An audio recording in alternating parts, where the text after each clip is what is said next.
भारत माता की जय श्री राम।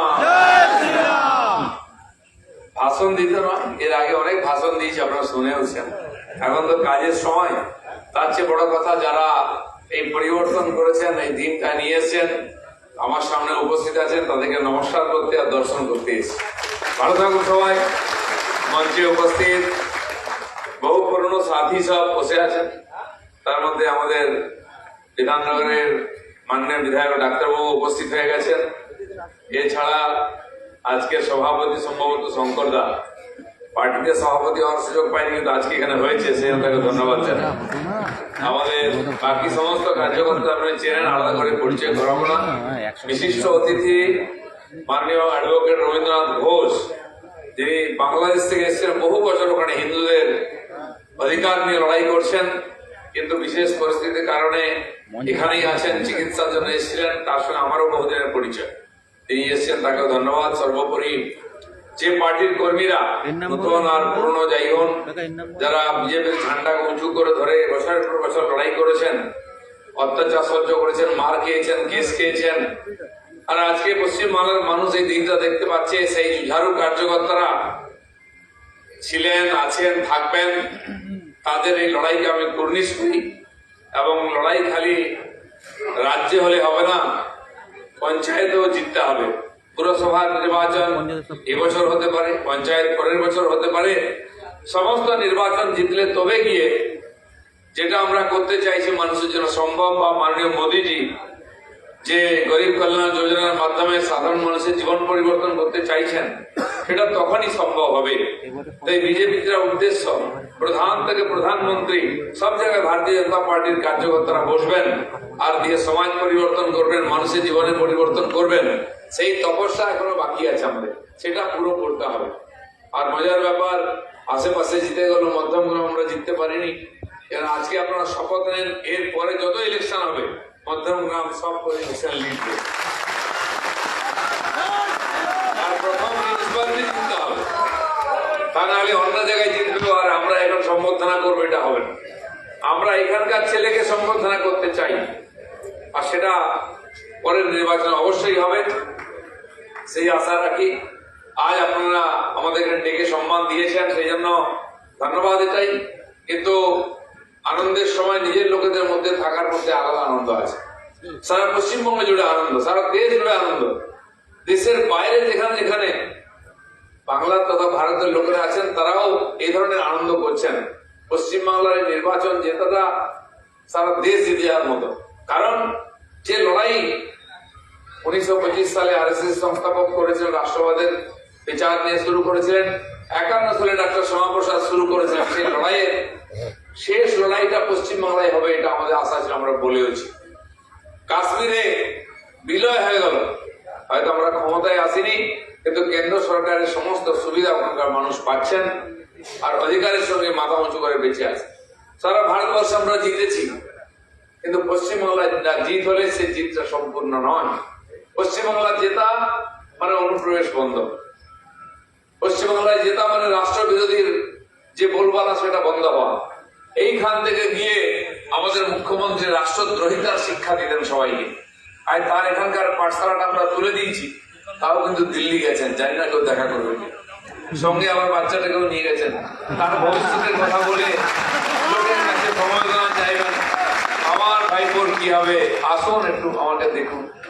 আপনি নিজের নামে চালাতেন, ওখানে ইন্ডিভিজুয়ালের বৈঠক হলে উনি যেতেন না, অথচ উনি নাকি সংস্থাপক, উনি নাকি জন্ম দিয়েছেন, উনি যেতেন না। এখন উনি গেছেন, হয়তো আর কেউ আসবে না, এই পরিস্থিতি হয়েছে। তো এর জন্য তিনি দায়ী, কিন্তু এই গত 15 বছর এবং তার আগের আর 34 বছর, এই যে 50 বছরের যে কালখণ্ড পশ্চিমবাংলায়, এটা হচ্ছে সীমাহীন দুর্নীতি অপশাসন তার সময়। এই সময়কালের মধ্যে যারা জন্মেছেন, বড় হয়েছেন, তারা জানেন না আইনের শাসন কি হয়, সংবিধানের শাসন কি হয়। এটা ভারত না বাংলাদেশ আমরা বুঝতে পারতাম না। এখানে হিন্দুদের পর্ব উৎসব অনুষ্ঠান করাটা ভয়ে ভয়ে ছিল। দুর্গা পূজার অনুমতি কোর্ট থেকে নিত, বিসর্জনের অনুমতি কোর্ট থেকে নেওয়া হতো, কালী পুজোর কালী মূর্তিকে পুলিশ নিজের ধ্যানে করে তুলে নিয়ে যেত, ভিডিও এখনো আছে। সবচেয়ে বেশি কষ্টে ছিলেন পশ্চিমবাংলার মায়েরা, মাতা আর গোমাতা, এ দুটো। এবারে মহিলাদের উপর অত্যাচার কমেছে, কিন্তু বন্ধ হয়েছে আমি বলবো না, সেটা সম্পূর্ণ বন্ধ করতে হবে। এটা করার কথা কেউ ভাবতে পারবো না, এরকম প্রশাসন আমরা করতে চাই। আর গোমাতা, কংগ্রেসি কালচারের লোকেরা পরবর্তীকালে টিএমসি ঈদের সময় গরু কিনে মুসলিম পাড়াতে দিয়ে আসতো, তোরা খা কবিতা দিবি। এবারে এরকম ঘটনা শুনেছেন কি কোথাও? দেখা তো দূরের কথা, শুনতেও পাবেন না। গো হত্যা করাটা জানি না কোন ধর্মে লেখা আছে, কেবল হিন্দুদের মনে কষ্ট দেওয়ার জন্য ব্রিটিশ আমল থেকে চলে এসেছিল। তার আগে মুঘল পাঠানরা শুরু করেছিল, তাই পশ্চিমবাংলায় এটা চলছিল, এখানে মুঘল শাসন চলছিল। আমরা আইন ছিল, আইনটা খালি তুলে ধরেছি, কাউকে মানা করিনি, কাউকে অ্যারেস্ট করিনি, কাউকে কেস করিনি, কিন্তু আইনের শাসন প্রতিষ্ঠিত হয়েছে, এটা বুঝতে পেরে সবাই সেটা মেনেছেন। সেই অপ্রিয় দৃশ্য আমরা দেখি। এরকম ঘটনা ছিল, গো হত্যার সময় জবাই করা হচ্ছে, আর গরুর যে চিৎকার, তার মুখে মাইক্রোফোন রাখা হয়েছে যাতে হিন্দুরা কষ্ট পায়। চারিদিকে বিনা কারণে মসজিদ তৈরি করে বড় মাইক চলতো, আজকে বহু মাইক নামিয়েছে পুলিশ গিয়ে। কারণ কাউকে কষ্ট দেওয়ার অধিকার আপনার নেই, আপনি আপনার ধর্মাচরণ করুন, তাতে অন্যের অসুবিধা না হয়, এটা আমরা চাই, সেটা হয়েছে। 107 বছরের যেটা ভুল পরম্পরা চলেছিল ব্রিগেডের আর রেড রোডে নামাজ পড়া, কেন না রেড রোডে নামাজ পড়তে হবে? এত জায়গা খোলা আছে, রাস্তা বন্ধ করে। আপনি সেই নামাজের নেতৃত্ব দেন মমতা ব্যানার্জিকে, যিনি কালীঘাটে কবে গেছেন আমার ছবি দেখিনি, নতুন সরকার আসার পরে কালীঘাটেও গেছেন, আর ওটা কোথায় গেছিলেন সেদিন? মন্দিরের সামনে হাত জোর করে দাঁড়াতে দেখেছি সাধারণ মানুষের পাশে। এটা হচ্ছে পরিবর্তন। আর সেই 107 বছরের পরম্পরা পরিবর্তন হয়েছে। আমরা বলেছি উৎসব পরব সব হবে, সেটা পুলিশ ঠিক করবে কোথায় হবে, অন্যের অসুবিধা না করে। সারা বছর আমাদের দেশে উৎসব পালন চলে, 12 মাসে 13 পার্বণ, এ তো হিন্দুদের, বাকিদেরও আছে। তাহলে সব রাস্তাঘাট বন্ধ করে দেবো, সব কাজকর্ম বন্ধ করে দেবো? সব চলুক, আনন্দ করুন, বাকিদের আনন্দ করার সুযোগ দিন, কাজ করার সুযোগ দিন। তাই এবারে ব্রিগেড গ্রাউন্ডেতে নিশ্চিন্তে ঈদের নামাজ হয়েছে, তারাও আনন্দ পেয়েছেন, বাকিরাও আনন্দ পেয়েছেন। এটা হচ্ছে আইন, আইনের রাজ্য প্রতিষ্ঠা করার আমরা সংকল্প নিচ্ছি, এটা আমরা করব। আর সাধারণ মানুষ বুঝতে পেরেছেন। কালকে আমি ছিলাম ইলেকট্রিক ব্যবসায়ীদের একটা সম্মেলনে, তারা বলছেন যে মেছুয়া বাজার দিয়ে বাইক নিয়ে যাওয়া যেত না, এখন গাড়ি নিয়ে যাওয়া যাচ্ছে। এটা হচ্ছে পরিবর্তন। রাস্তা নিজের থেকে ঘুরে যাচ্ছে। বাংলাদেশি যারা এসেছিল, যারা উপাস থেকে আমাদের মেরে তাড়িয়েছিল, 14 পুরুষের ভিটে বাড়ির কুলদেবতাকে লুট করেছিল, পুকুর জমি বিল কিছু ছাড়েনি, মা বোনের সম্মান পর্যন্ত। তারপরে ওরাও এখানে চলে এসেছিল, এখানে আবার অত্যাচার শুরু করেছিল। তার চেয়েও খারাপ পরিস্থিতি এখানে হিন্দুদের ছিল। তারা বুঝে গেছে আমাদের দিন শেষ। এখানে বস্তা বস্তা আধার কার্ড, রেশন কার্ড তৈরি করে রাখা হতো, এলে তার নাম লিখে তার ছবিটা লাগিয়ে দিয়ে দেওয়া হতো। খালি বাংলা নয়, সারা ভারতবর্ষে ছড়িয়ে পড়েছিল ওরা। এই যে অনুপ্রবেশ, এটা বাংলা নয়, ভারতের সমস্যা ছিল, সারা ভারত পীড়িত ছিল। জায়গায় জায়গায় অনুপ্রবেশকারী রোহিঙ্গাদের বস্তি উঠেছে, জম্মু কাশ্মীর থেকে তামিলনাড়ু পর্যন্ত, গুজরাট থেকে গুয়াহাটি পর্যন্ত কোথাও বাকি নেই। তারা বুঝে গেছে যে সরকার এসে গেছে, রাতারাতি পটলা পটলি হাঁটা দিয়েছে, ওখানে শেল্টার তৈরি করেছে, সেখানে বসে একদিন থেকে মাছ ভাত খেয়ে চলে যাচ্ছে বাড়ি। আমরা কাউকে তাড়াইনি, কাউকে কেস দিইনি, মারিনি, কিন্তু বুঝে গেছে এখানে থাকা যাবে না, কারণ সরকার পাল্টে গেছে। এই যে পরিবর্তন, পরিবর্তনটা পশ্চিমবাংলার প্রত্যেকটি মানুষ বুঝতে পারে এরকম পরিবর্তন হওয়া চাই। কিছু কিছু পরিবর্তন বোঝা যাচ্ছে। গতকাল মাননীয় রেলমন্ত্রী এসেছিলেন, সরকারের সমস্ত অফিসাররা, এমএলএ এমপি মন্ত্রীরাও সে বৈঠকে ছিলেন। প্রথমবার পশ্চিমবাংলায় এরকম বৈঠক হলো। রেলের সঙ্গে ঝগড়া করাটা ফ্যাশন ছিল। 100-র বেশি প্রজেক্ট রাজ্য সরকার আটকে রেখেছিল, এনওসি দেয়নি, নাহলে জায়গা দেয়নি। আপনার এখানে ফুট ওভারব্রিজ তৈরি হবে, আরো মানে রোড ওভারব্রিজ তৈরি হবে, কিন্তু যেখানে উঠবে আর যেখানে নামবে সেই জায়গাটা খালি করা হচ্ছে না। পাস হয়ে গেছে, টাকা এসে গেছে, বছরের পর বছর আটকে আছে, সরকার অনুমতি দিত না। আপনারা শুনেছেন চিংড়িহাটা ব্রিজ জুড়ে গেছে, মেট্রো আটকেছে। গতকাল বললেন মন্ত্রী যে গত বছর আমরা রেলের উন্নয়নের জন্য পশ্চিমবাংলায় 4,000 কোটি টাকা দিয়েছিলাম, কারণ সব কাজ আটকেছে, কাজই হয় না, টাকা দিয়ে কি করবে। আর এবারে 14,000 কোটি টাকা আমরা দিচ্ছি পশ্চিমবাংলা রেলওয়ে। সেই জন্য এখানে আন্ডারপাস থেকে আরবি ফুটব্রিজ যা আটকে আছে সব হবে। সেটা সমস্ত বিধায়করা নিজের নিজের এলাকায় লিখে দিয়েছেন, কোনো কাজ আটকাবে না, শুরু হবে। এটা হচ্ছে পরিবর্তন, এটা আপনারাই করেছেন, তার ফলে আজকের দিন আমরা দেখতে পাচ্ছি সব জায়গায় সব রকম পরিবর্তন। মহিলাদের জন্য 3,000 টাকা প্রতি মাসে তাদেরই দেওয়া হবে যারা এর পাওয়ার উপযুক্ত, তাকে কন্ডিশন দেওয়া হয়েছে। ইঞ্জিনিয়ারের বউ, টিচারের বউ, তারা সমস্ত পাচ্ছিলেন। 3,500 পুরুষ লক্ষ্মী ভান্ডার নিত, 3,500 লিস্ট বেরোচ্ছে। তাই এই বিরাট ফর্ম দেওয়া হচ্ছে ডিটেলস নেওয়ার জন্য, কারা কেন কে পাবে না পাবে, এবং পরবর্তীকালে এই মানুষগুলো যখন অন্য কিছু চাইবেন তাদের তথ্য আমাদের কাছে থাকবে, আবার দিতে হবে না, ক্লিক করলে বেরিয়ে আসবে আপনি যোগ্য কিনা বোঝা যাবে।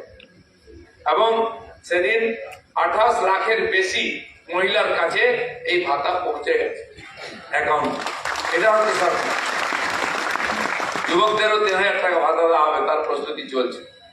যত প্রজেক্ট কেন্দ্র সরকারের, আবাস যোজনা, সড়ক যোজনা, নারেগা, জি রামজি বন্ধ ছিল, টাকা এসে গেছে, কাজ শুরু হচ্ছে।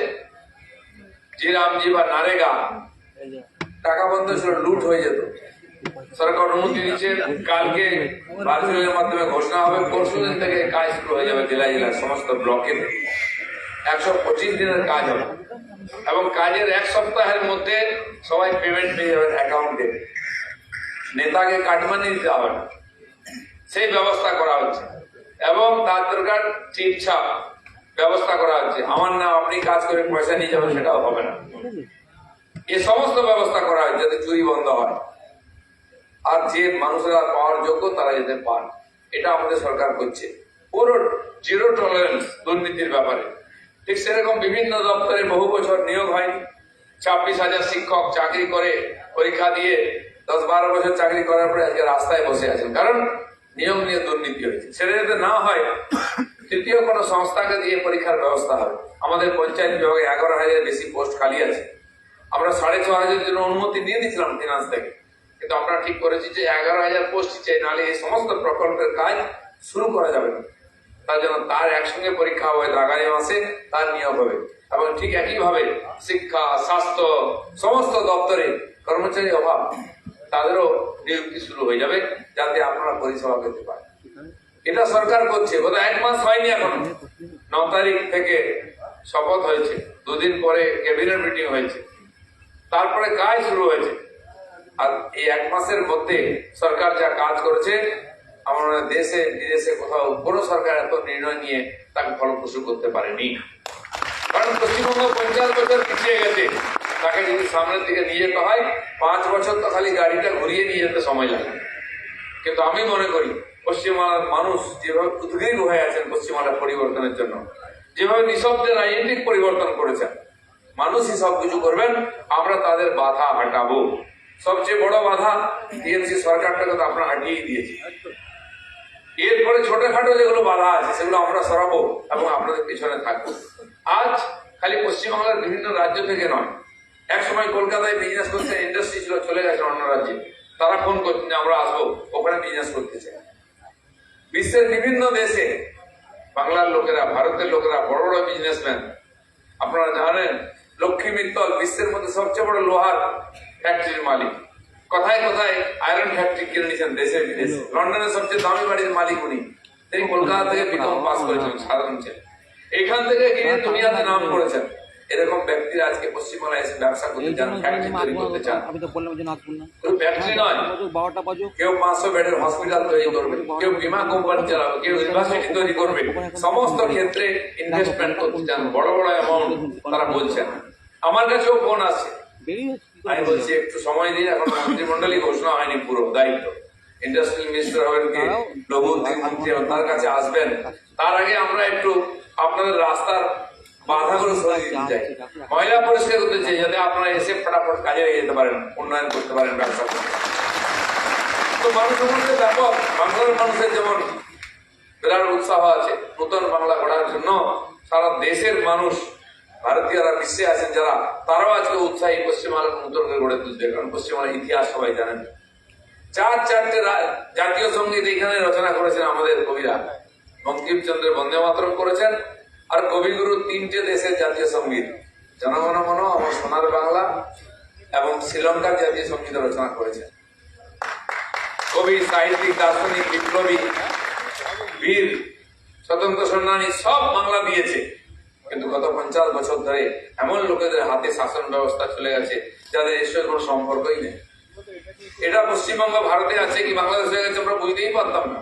এমন অ্যাটিচিউড, বিদেশ থেকে সব ধার করলো কমিউনিস্টরা, মহাপুরুষ থেকে আদর্শবাদ নিয়ে এলো, বাকি দুনিয়া ডুবলো, আমরাও ডুবলাম।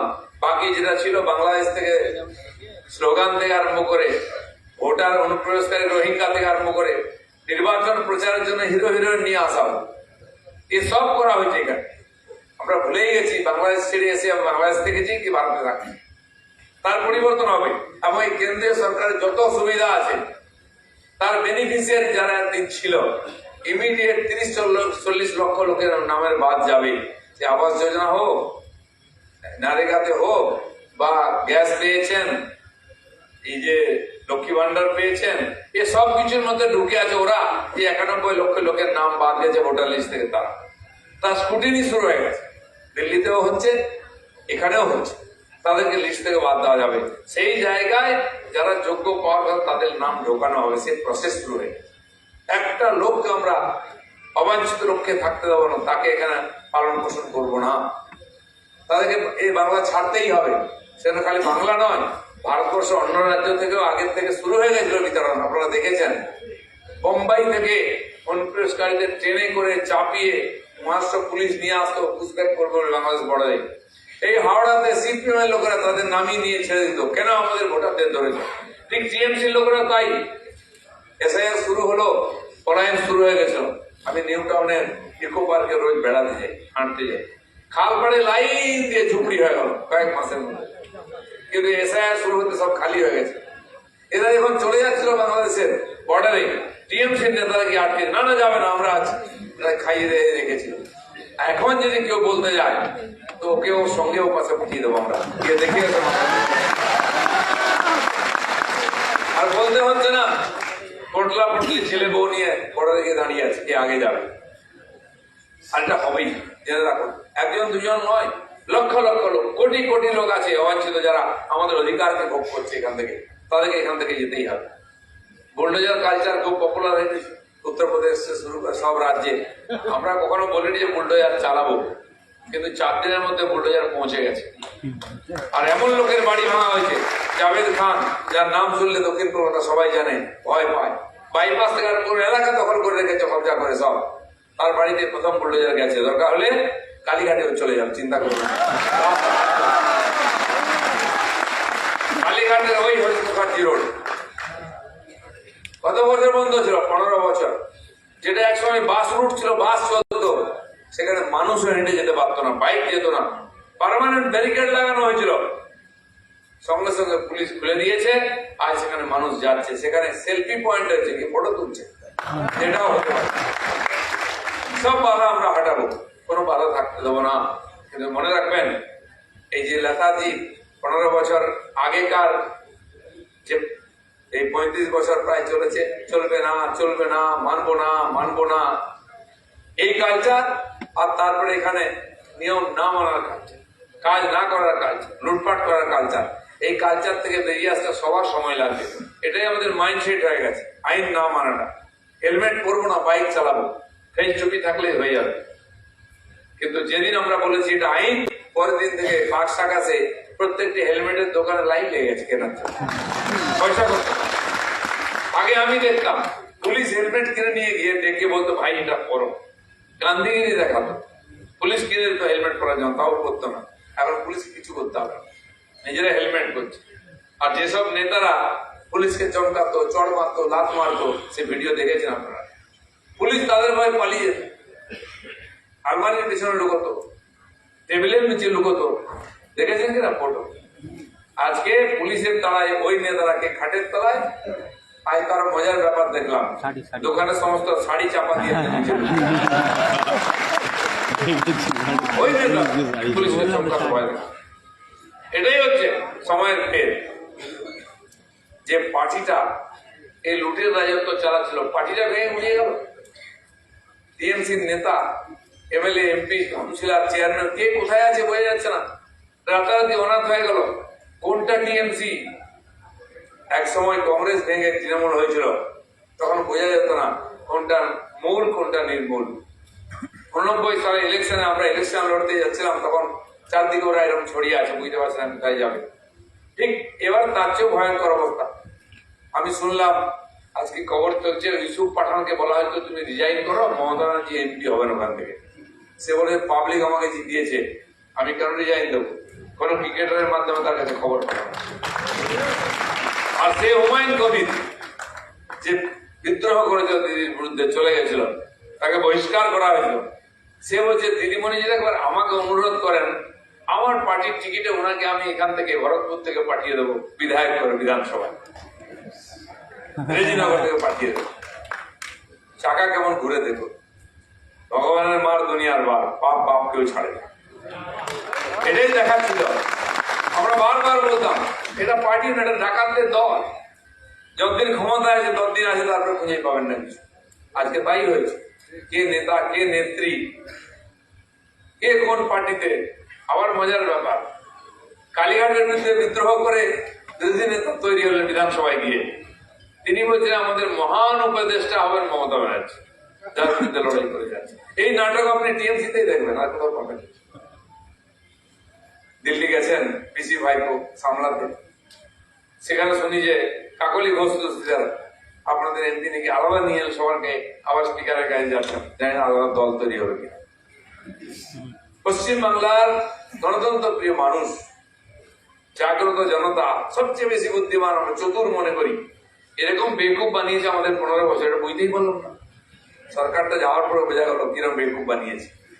আর এই 50 বছরের যে প্রায়শ্চিত্ত, এটা বাঙালি নিজের পাপের জন্য পেয়েছে। কারণ আমি একজন বিজেপির কর্মী হিসেবে বলবো, যে ডক্টর সোমা প্রসাদ দেশ ভাগের সময় জিন্নার সঙ্গে লড়াই করে পশ্চিমবঙ্গ নিয়ে এসেছিলেন, তৎকালীন আইনসভায় প্রস্তাব নিয়েছিলেন হিন্দু বাঙালির হোমল্যান্ড চাই, আজ এর পশ্চিমবঙ্গ উনি তৈরি করেছেন, তাকে আমরা পশ্চিমবঙ্গের জনক বলি। এই বাঙালি তাকে সাম্প্রদায়িক নেতা বলেছে। তার প্রতিষ্ঠিত পার্টি জনসংঘ, পরে বিজেপি তাকে সাম্প্রদায়িক পার্টি বলেছে। ভোট দিয়েছে কমিউনিস্টদেরকে, যারা দেশ ভাগ করেছে। ভোট দিয়েছে কংগ্রেসকে, যারা দেশ ভাগ করে আমাদের উদ্বাস্তু করেছে। তার প্রায়শ্চিত 50 বছর লেগেছে। তাই আমাদের 40, 45, 50 লক্ষ যুবককে, বুড়ো বাবা মাকে ছেড়ে, ছেলে বউকে ছেড়ে বাইরে গিয়েছে পরিযায়ী শ্রমিক হয়ে, গুজরাট, মহারাষ্ট্র বিজেপি রাজ্যে করে খাচ্ছে। ওখানে গিয়ে ভিক্ষা চাইবে, খাবে। এখানে বলছে গর্বিত বাঙালি, আমরা বাঙালি। চিকিৎসা করতে বেঙ্গালুরু যাও, পড়াশোনা করতে চেন্নাই, মুম্বাই যাও, চাকরি করতে গুজরাট, মহারাষ্ট্র যাও, থাকবো বাংলায়, জয় বাংলা বলবো এখানে। তার প্রায়শ্চিত্ত চলছে এখনো পর্যন্ত। আমার মনে হয় তার দিন শেষ হয়েছে। তার জন্য সবাইকে লেগে নতুন বাংলা তৈরি করতে হবে। ভারতীয় জনতা পার্টি সারা ভারতবর্ষে উন্নয়নের নতুন সংজ্ঞা তৈরি করেছে। উন্নয়ন এমন হবে সেটা সাধারণ মানুষ বুঝতে পারবে। তার বাড়ির সামনে রাস্তা দেখতে পাবে, খাওয়ার জল দেখতে পাবে, বিদ্যুতের আলো দেখতে পাবে, ট্রেন দেখতে পাবে। সে দুর্নীতি পাবে না, তাকে বিনা কারণে কেউ পীড়ন করবে না, তার অধিকারের কথা বলতে পারবে, মাথা উঁচু করে কথা বলতে, রাজনীতি নিজের মতো করতে পারবে, পূজা পাঠও করতে পারবে। সেই পরিবেশ দরকার, যেটা বাকি রাজ্যে হয়েছে। আমরা চাই পশ্চিমবাংলা সেই পরিবেশ তৈরি হোক, তা শুরু হয়েছে। আজ দেখুন 3-4 বছর ধরে বিশ্বের যুদ্ধ চলছে একাধিক জায়গায়, যুদ্ধ থামছে না। কারো থামার ক্ষমতাও নেই, কারণ কারো বিশ্বাসযোগ্যতা নেই। কে বলবে? সে একটা পক্ষে হয়ে আছে নিজের স্বার্থ। তো যুদ্ধ বন্ধ কে করবে? ভারতকে ডাকো, নরেন্দ্র মোদীকে ডাকো। সে ইসরায়েল হামাস হোক, ইউক্রেন রাশিয়া হোক, বা আপনার ইরান পাকিস্তান হোক, বা আমেরিকার লড়াই হোক, সেখানে মোদীজিকে মধ্যস্থতা করতে হবে। এটা ভারতবর্ষের ইমেজ সব জায়গায়। জলবায়ু পরিবর্তন হচ্ছে দুনিয়াতে, এত সমস্ত দুর্ঘটনা, প্রাকৃতিক দুর্যোগ ঘটছে। আমরা তো 2 বছর 3 বছর দেখছি হিমালয়ে এত বৃষ্টি হচ্ছে, গ্রাম শুদ্ধ বেশি আছে। সিকিমের বাঁধ ভেসে চলে গেল, ক্লাউড ব্লাস্ট হয়ে গেল। তারও সমাধান কি আছে? সারা দুনিয়ায় প্রকৃতিকে ক্ষতবিক্ষত করেছে মানুষ নিজের ভোগের জন্য। পলিউশন হয়েছে, জঙ্গল কেটে শেষ করেছে, নদীকে মেরে দিয়েছে, সমুদ্রের মধ্যে বাঁধ দিয়ে দিচ্ছে। প্রকৃতি তার প্রতিশোধ নিচ্ছে। সেই ক্লাইমেট চেঞ্জ থেকে বাঁচা যাবে কি করে? পরিবেশ দূষণ থেকে বাঁচা যাবে কি করে? ভারতের কাছে আসছে। আমরা জানতাম, আমাদের পূর্বপুরুষরা জানতেন, গাছ কাটলে, নদীর উপর অত্যাচার করলে, জঙ্গল কাটলে তার একটা প্রতিশোধ হবেই। তাই আমরা গাছকে পুজো করেছি, প্রকৃতিকে পুজো করেছি। রাতের বেলা গাছের পাতা ভাঙলে ঠাকুমা বলতেন, গাছ ঘুমোচ্ছে, এরকম করিস না। তুলসী গাছ, বট গাছ, গাছের পুজো করি। বৈশাখ মাসে তুলসী গাছের মাথায় কলসি বেঁধে তার নিচে ঘাস দিতাম, সারা মাস ধরে জল পড়তো, ওখানে আকাশ প্রদীপ জ্বালানো হতো। এটা আমরাই করেছি। বেল গাছ, অশ্বত্থ গাছকে পুজো করা হতো। আমি দেখেছি কার্তিক মাস জুড়ে মায়েরা সকালবেলা স্নান করে বট গাছের তলায় জল দেয়। প্রকৃতিকে পুজো করা, শোষণ করা নয়। তারা দুনিয়া শোষণ করে তার ফল ভুগতে হচ্ছে। আর সে যে ভারত বিশ্ব 30-40 বছর ধরে টেরোরিজমের শিকার হয়েছে, উগ্রপন্থা, আতঙ্কবাদ কারা করেছে? আমাদের পাশের পড়োশি দেশ। আমাদের সঙ্গে যুদ্ধ পারেনি, তাই অন্য পথে আমাদের কষ্ট দেওয়ার চেষ্টা করেছে, টেরোরিস্ট তৈরি করেছে, প্রমোট করে পাঠিয়েছে। নিজের ডেভেলপমেন্ট করেনি, স্কুল কলেজ তৈরি করে টেরোরিস্ট তৈরি করেছে। আজ কি হয়েছে? আজ ভারতবর্ষ সুরক্ষিত হয়েছে, বোম বন্দুকের আওয়াজ নেই। কাশ্মীর থেকে কন্যাকুমারী সব জায়গায় সব ঠান্ডা হয়ে গেছে। যেটুকু ছিল বাংলা, এবার ঠান্ডা হয়েছে। আর যারা তৈরি করেছিল টেরোরিস্ট, তাদের মার তারাই গেছে। যে অস্ত্র দিয়েছিল, সে অস্ত্রের আঘাত তার উপরেই হচ্ছে। ছিন্ন বিচ্ছিন্ন হয়ে গেছে এই দেশগুলো। পেট্রোলের জন্য গোটা রাত লাইন দিতে হয়, আটার জন্য গোটা দিন লাইন দিতে হয়। পাকিস্তানে দেখেন, যে বাংলাদেশ আমাদের চেয়েও শক্ত ছিল, স্বাধীনতার পরে পাকিস্তানের অর্থনীতি আমাদের চেয়ে শক্ত ছিল। আজ বাংলাদেশের সমস্ত যে গভর্নমেন্টস এর ফ্যাক্টরি বন্ধ হয়ে যাচ্ছে, লক্ষ লক্ষ লোক বেকার হয়ে যাচ্ছে। বিদেশি অনুদান ছাড়া বাঁচবে না ওরা। আমাদের দেশের বহু ব্যবসায়ী 600 কোটি টাকা ফেসে গেছে ওখানে। কল কারখানা ব্যবসা ছিল সব, কিন্তু কষ্টকর ওদের হচ্ছে। নিয়ম আইন শৃঙ্খলা কিছু নেই, কেউ সুরক্ষিত নেই, নিজেরা নিজের ভয় পাচ্ছে। আমাদের দেশের একটা অঙ্গ ছিল, গণতন্ত্র ছিল, সভ্যতা সংস্কৃতি ছিল। দুরবস্থা কোথায় পৌঁছেছে? নিজের দেশের লোকেরা নিজের প্রধানমন্ত্রীর বাড়িকে লুট করে নিচ্ছে, বয়স্ক মহিলার জামা কাপড় লুট করে নিচ্ছে, পার্লামেন্ট ভবন লুট করে নিচ্ছে। কোথায় পৌঁছেছে? বেছে বেছে হিন্দুদের হত্যা করা, লুটপাট করা। এই যে মানবতার বিরুদ্ধে লড়াই, তার ফল ভোগ করতে হচ্ছে। আর এত অশান্তি সারা দুনিয়া, যুদ্ধ চলছে চারিদিকে। কিন্তু ভারতবর্ষে কেউ বললো কোথায় যুদ্ধ হচ্ছে? 65 কোটি লোক 1.5 বছর আগে গিয়ে কুম্ভ স্নান করে এলো, মহাকুম্ভ রেকর্ড হলো। দুনিয়াতে বহু মহাদেশে এত লোক নাই। কারো মনে সন্দেহ হয়নি কি হবে, ভাবেনি কেউ। চলে যায় বেরিয়ে, স্নান করে চলে এসছে। সারা দেশে জুড়ে আনন্দ উৎসব চলছে, কোনো খামতি নেই। খালি বিদেশ থেকে পেট্রোল ডিজেল গ্যাস আনতে হয়, তাই দাম বাড়ছে। এটা আমাদের হাতে নেই, বাকি সব কন্ট্রোলে আছে। এটা যে ভারত, নরেন্দ্র মোদী, বিজেপি এটা করে দেখিয়েছে। বিশ্বের মধ্যে আগুন লাগলে আমরা শান্তিতে আছি, কোনো টেনশন নেই আমাদের। আর যতদিন নরেন্দ্র মোদী আছেন, বিজেপি আছেন, কারো কোনো চিন্তা নেই। ভারতের প্রত্যেকটি নাগরিককে এই যে উন্নয়ন চলছে দেশে হয়েছে, তাতে হাত লাগাতে হবে। বিশেষ করে পশ্চিমবাংলা আমাদের সামনে বড় চ্যালেঞ্জ। 50 বছরের যে জঞ্জাল, তাকে সরিয়ে 5 বছরে পশ্চিমবাংলাকে ঘুরে দাঁড়াতে হবে, নতুন বাংলা গড়তে হবে, যাতে আমাদের পরবর্তী প্রজন্মের হাতে আমরা উন্নত, সুন্দর, সুশৃঙ্খল, সোনার বাংলা দিয়ে যেতে পারি। তার জন্য সবাইকে লড়াই করতে হবে। আসুন, শুরু হয়েছে, এগিয়ে নিয়ে যাবো আমরা। পরবর্তী যে আসবে ঝান্ডা ধরবে, সে বাংলাকে ওই লক্ষ্যে পৌঁছবে। কিন্তু আমাদের ঢিলা দেওয়ার সময় নেই। অনেক অত্যাচার সহ্য করেছে, হতাশার মধ্যে ছিলাম। নতুন শুরু হয়েছে, উৎসাহকে রেখে এগিয়ে যেতে হবে, একটু ধৈর্য ধরতে হবে। যে স্বপ্ন আপনারা দেখেছেন, সেটা আমরা পূরণ করি। ধন্যবাদ। ভারত মাতা কি।